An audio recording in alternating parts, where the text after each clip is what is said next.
नमस्कार। जय श्री कृष्ण। आपका बहुत स्वागत है। आज हम आपको बताएंगे हिंदू मान्यता के अनुसार विभिन्न प्रकार के रुद्राक्ष धारण करने से कई प्रकार के लाभ होते हैं।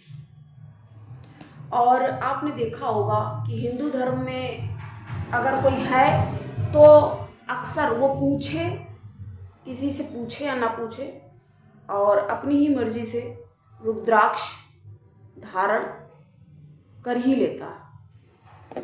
और बहुत सारे लोग जो हैं शिव पूजन करते हैं। शिव पूजन विधान से सबसे पहली तो बात एक ये है कि उनका पूजा जो है वो काफ़ी सरल, जो हमने बोला कि पूजन विधान करते हैं, काफ़ी सरल विधान, विधि विधान जो है वो अत्यंत ही सरलतम।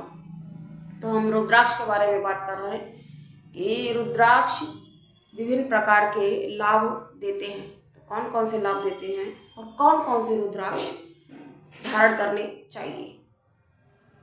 एक मुखी जो रुद्राक्ष है, हम सबसे पहले बात कर रहे हैं तो सबसे अच्छे की बात कर रहे हैं। एक मुखी रुद्राक्ष जो है वो सबसे ज़्यादा लाभदायक। पहली बात तो ये है कि एक मुखी जो रुद्राक्ष है वो जल्दी से मिलता ही नहीं है, और अगर मिल गया तो बहुत अच्छी बात है। इससे अच्छी बात क्या होगी। एक मुखी रुद्राक्ष धारण करने वाले व्यक्ति को ब्रह्म हत्या जैसे पाप से भी मुक्ति मिल जाती है। समझ लीजिए इसकी क्या महिमा का बखान किया गया है। इसका दर्शन करने मात्र से, अगर व्यक्ति इसका दर्शन भी कर लेता है, ऐसा कहा जाता है कि व्यक्ति एक मुखी रुद्राक्ष का दर्शन कर ले तो भी वो पाप मुक्त हो जाता है।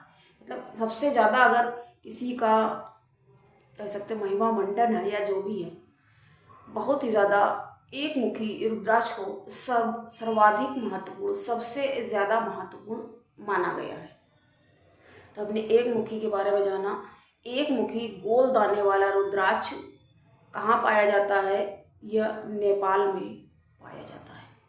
तो अगर आपको लगता है थोड़ा सा ये जो है ये थोड़ा कॉस्टली भी होता है, तो लेकिन आजकल जब इतनी चीज़ें लोग महंगी ले रहे हैं तो ये पहन कर तो कितना लाभ पाया जा सकता है, आप समझ सकते हैं। आगे हम बढ़ेंगे।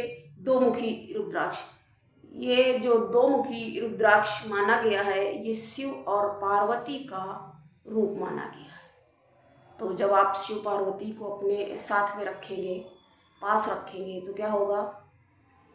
इसे जगत का कारण कहा गया है।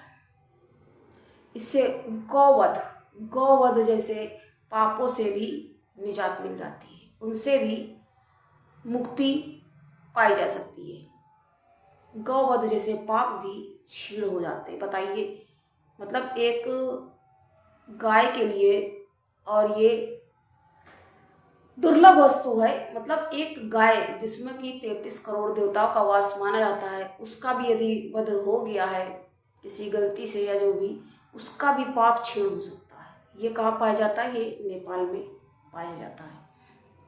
नेपाल में काफ़ी सारी चीज़ें हैं जो पाई जाती हैं। तीन मुखी रुद्राक्ष तीन मुखी रुद्राक्ष कैसा होता है? ये सबसे पहली बात तो ये है कि जिसे हम बता रहे हैं कैसा होता है। वैसे तो रुद्राक्ष जो हैं ये सारे ही बहुत अच्छे और लाभकारी और सुई माने जाते हैं। तो तीन मुखी रुद्राक्ष की बात हम करेंगे। सत्व, रज और तम, ये तीनों का, तीन जो है तत्व होते हैं, प्रत्येक व्यक्ति में ही होते हैं। कौन सा ज़्यादा है कौन सा कम है, ये ध्यान देने वाली बात है। इनका स्वरूप ये माना जाता है। यह रुद्राक्ष जो है तीन है, तो तीन देवता का भी देखिए ब्रह्मा विष्णु है, ऐसे नाम लिया जाता है। तो इसे ब्रह्मा विष्णु शिव के रूप में इसको महत्ता मिली हुई है। तीन से नाम भी है, त्रिदेव कहा जाता है। और 3, इसको जो व्यक्ति धारण करता है उसको तीन जैसे काल कहे गए हैं, पास्ट, प्रेजेंट और फ्यूचर, तो तीनों का ज्ञान ऐसे व्यक्ति को हो जाता है, ऐसे व्यक्ति को ऐसा ज्ञान प्राप्त होता है। आगे बढ़ेंगे हम। 4 मुखी रुद्राक्ष। 4 मुखी रुद्राक्ष ये कैसा माना जाता है? ये भी अत्यंत लाभदायक, और इसको ब्रह्मा जी का रूप माना गया है। इसको व्यक्ति, लेकिन ये हमने पाया है इसको ज़्यादा लोग धारण नहीं करते, कम ही लोग होंगे जो इसको धारण करें। कहा जाता है ऐसा कि इसके धारण करने से मनुष्य को हत्या के पाप से भी मुक्ति मिल जाती है, हत्या इत्यादि के पाप से मुक्ति मिल जाती है। समझ लीजिए इसकी कितनी महत्ता है, कितनी इसकी महिमा है। अब 5 मुखी रुद्राक्ष के बारे में हम जानेंगे। यह रुद्राक्ष ब्रह्मा का ही स्वरूप है। वैसे तो रुद्राक्ष जो है वो शिव का स्वरूप कहे गए हैं और शिव के अश्रु कहे गए हैं। रुद्राक्ष क्या है? रुद्राक्ष शिव के जो आंसू निकले तो उससे ही रुद्राक्ष बन गया, ऐसा माना जाता है, ऐसी मान्यता है।